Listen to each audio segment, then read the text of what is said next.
Nick Van Exel was once the heartbeat of the Lakers' backcourt, a second-round pick who defied the odds to become a star before the Kobe and Shaq dynasty took over. Known for his flashy style and clutch shooting, he captivated fans and frustrated opponents. But despite earning an all-star nod and a reputation as a big-moment player, his NBA journey ended far earlier than anyone could have ever anticipated. How did a career filled with brilliance lead to his disappearance from the spotlight? For many NBA hopefuls, the road to stardom follows a predictable route: standout high school performer, top-tier NCAA program, and then a coveted position at the upper end of the draft board. Nick Van Exel's path was anything but conventional. Born in Kenosha, Wisconsin in 1971, he showed early flashes of basketball talent, but struggled with academic challenges that kept major universities wary. Those academic issues led him to begin his college career at Trinity Valley Community College in Texas. It was a humbling experience for a kid with aspirations of making it big, but Van Exel refused to let circumstances deter him. The choice to attend a junior college wasn't exactly a recipe for making NBA scouts drool. Only a small handful of players have ever carved out professional success after going the community college route. Still, Van Exel poured himself into both basketball and academics, determined to prove his potential. That tenacity paid off when he caught the attention of Cincinnati's coaching staff, who saw something special in the wiry guard.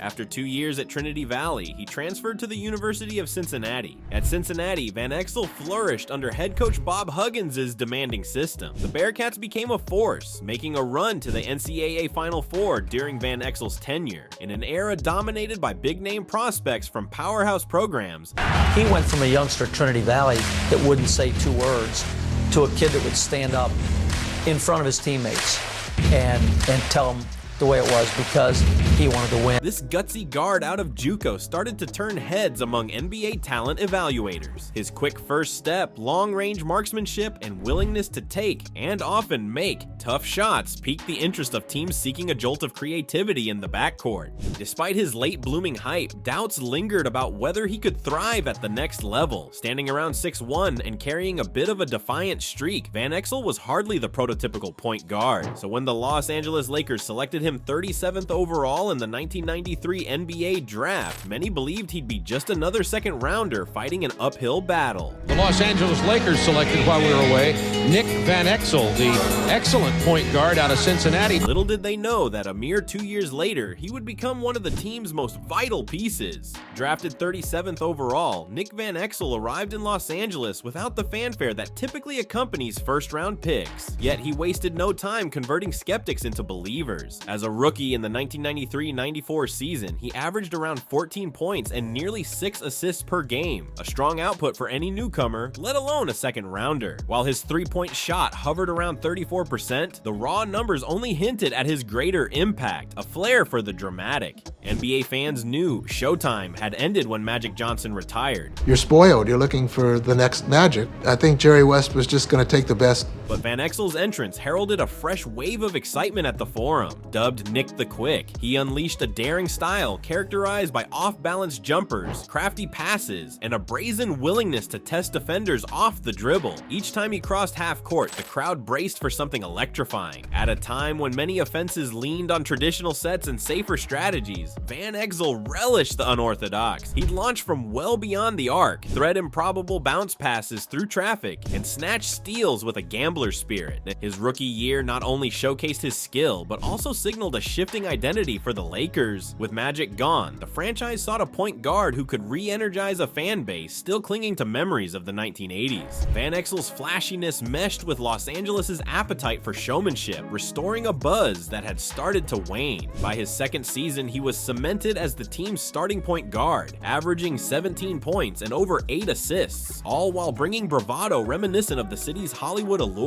Of course, Van Exel's confidence came with occasional clashes. Opponents learned quickly that he was unafraid of jawing back, and teammates sometimes struggled to match his intensity. Still, in the mid-90s, with the Lakers transitioning toward a new era, nobody doubted that Van Exel had become a crucial element of their future. He wasn't merely a highlight reel, he was a difference maker who could shift momentum in a matter of seconds. By the 1997-98 season, Nick Van Exel had evolved into one of the NBA's more dynamic floor generals. He'd refined his shot selection, sharpened his handle, and bulked up just enough to handle the league's physical demands. The Lakers front office surrounded him with considerable talent. Shaquille O'Neal arrived as the most dominant center in the game, and a teenage Kobe Bryant emerged as an electric future star. Add Eddie Jones to the mix, and the Lakers boasted an enviable collection of top-tier athletes. This convergence peaked in the 1998 All-Star Game, where 4 Lakers, Van Exel, Shaq, Kobe, and Jones, shared the stage. It was a rare feat in franchise history, reinforcing the idea that Los Angeles was once again on the cusp of greatness. Van Exel's 13.8 points and nearly 7 assists per game that season might not leap off the page, but numbers only told part of the story. He carried a clutch gene that made him lethal in late-game scenarios. Fans will forever recall the dagger shots he drained under pressure, including memorable buzzer beaters that fueled the Lakers' playoff ambitions. Yet behind the scenes, turbulence loomed. Van Exel's strong personality sometimes spurred minor conflicts with teammates who preferred a calmer demeanor. Younger players like Kobe were still finding their voices, and the massive presence of Shaq necessitated a pecking order.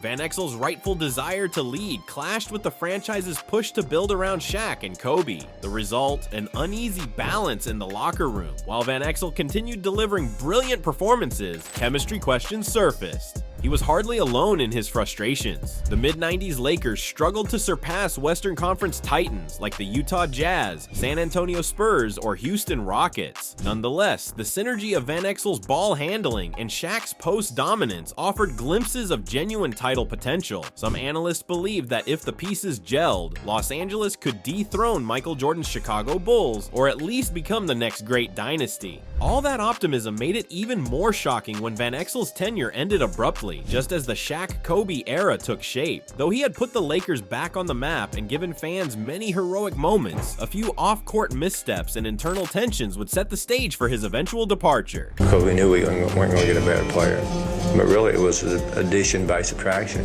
The 1997-98 season carried the promise of a deep playoff run for the Lakers. They reached the Western Conference Finals to face the veteran-laden Utah Jazz, led by John Stockton and Karl Malone. Down 0-3 in the series, they prepped for a do-or-die Game 4 in Los Angeles. As the team broke its final huddle in practice, Nick Van Exel casually quipped the word Cancun, referring to where eliminated players might soon vacation. What might have been a lighthearted attempt to ease tension had the opposite effect. Lakers management, notably GM Jerry West, interpreted the comment as a sign of defeatism. Coupled with Van Exel's history of strong-willed behavior, the Cancun remark felt like the last straw. Internal rumblings suggested that Van Exel had mentally checked out, making him appear out of sync with the team's urgent quest to keep the season alive. The media seized on the slip, painting Van Exel as indifferent in the face of playoff elimination. Adding to the turmoil, Van Exel opted to come off the bench rather than start in that critical Game 4. He argued it was a tactical move to preserve the lineup's flow, but higher-ups saw it as another sign that he wasn't fully committed to pulling the team back from the brink. By summer's end, most concluded the relationship was fractured beyond repair. In a move that stunned fans, the Lakers traded Van Exel to the Denver Nuggets in June 1998. Overnight, the flashy point guard once touted as the Lakers' future found himself on a struggling team far from the glamour of Hollywood. The very next season, the Shaq-Kobe tandem would begin morphing into one of the NBA's greatest dynasties, starting a three-peat run in 1999-2000. Van Exel missed out on that glory, fueling a bittersweet sense of what if among those who remembered how integral he'd been. Moving from the Lakers to the Denver Nuggets meant Nick Van Exel went from Hollywood spotlights to relative anonymity, yet the smaller stage also allowed him to expand his role. No longer sharing touches with Shaquille O'Neal and Kobe Bryant, he became the focal point of Denver's offense. It was a chance to prove he wasn't just a sidekick, he could be a leading man. From 1998 to 2002, Van Exel delivered robust numbers. Over one stretch, he averaged around 17 points and 8 assists per game, culminating in a career-best 21-point average in the 2001 campaign. Freed from the constraints of fitting into a Shaq-dominated paint offense, he unleashed every facet of his game: pull-up threes, creative drives, and high-tempo distribution. Nuggets fans adored his swagger, reminiscent of his Laker days, but now with more freedom to dictate possessions. However, playing in Denver also meant less national coverage. The Nuggets struggled to climb the Western Conference ladder and rarely featured in primetime matchups. Even though Van Exel's stat line surpassed many star guards, his team's subpar record overshadowed personal achievements. Analysts acknowledged his talent but often relegated him to good stats, bad team territory. On nights when he fired away relentlessly, critics accused him of inflated shot totals, pointing out shooting percentages that occasionally dipped below 42%. Was he a dynamic playmaker, or was he simply taking advantage of a green light to shoot at will? Defensive consistency also came under scrutiny. While Van Exel boasted quick hands and the capacity to harass opposing guards, critics argued his size and selective effort limited his impact on that side of the court. Ultimately, Denver provided a platform for him to remain one of the most entertaining guards in the league, but a lack of wins dulled his overall profile.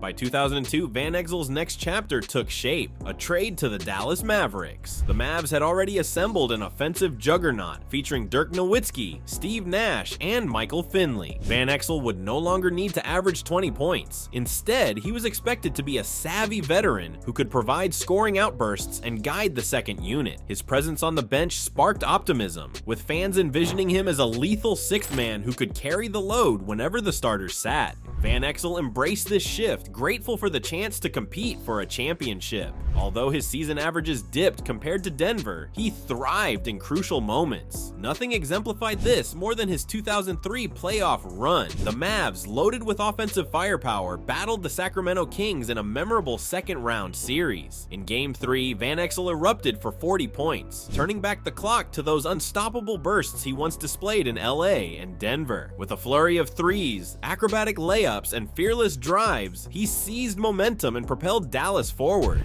His playoff averages soared close to 20 points per game, reminding everyone that Nick the Quick still lurked beneath the surface. At age 31, he was no longer the unstoppable engine of an offense, but a cunning scorer who specialized in timely buckets and late-game heroics. The run culminated in a Western Conference Finals showdown with the San Antonio Spurs. Although the Mavericks fell short, critics hailed Van Exel's contributions as the key reason they advanced so far. Van Exel failed in bringing a championship to Dallas, but did succeed in gussying up his reputation from bad news walk-in to being a pro's pro. Nick the Quick bolts Big D, a new man with a new reputation.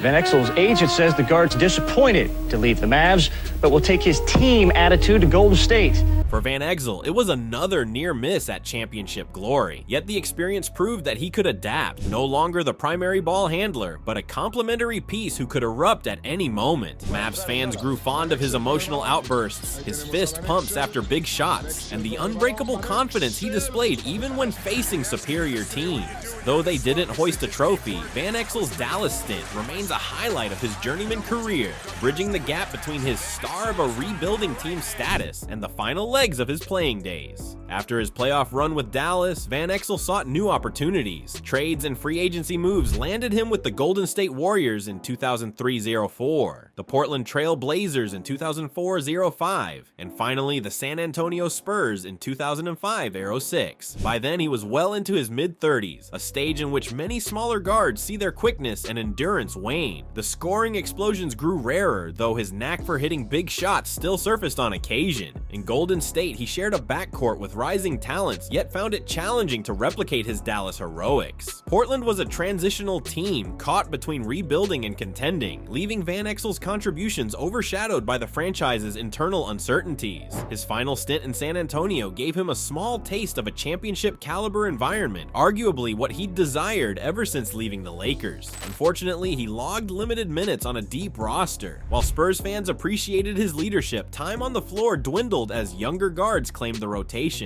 Retiring in 2006, Van Exel capped a 13-year NBA career. He averaged more than 14 points, 6.6 assists, and shot around 36% from three-point range. A solid resume by any standard. Yet those raw figures only partially captured his essence. He delivered highlight reel plays at every stop, had a flair for the dramatic, and personified the big shot taker, big shot maker archetype before it became trendy. Fans from Los Angeles to Dallas to Denver still recall the fearless guard who could thrive under bright lights. For many NBA players, retirement leads to business ventures or broadcasting gigs. Nick Van Exel chose a different path, transitioning into coaching soon after hanging up his sneakers. Hello, Texas Legends fans. This is Nick Van Exel, your new head coach for the upcoming season. I'm very excited to be here, very excited to be your new head coach.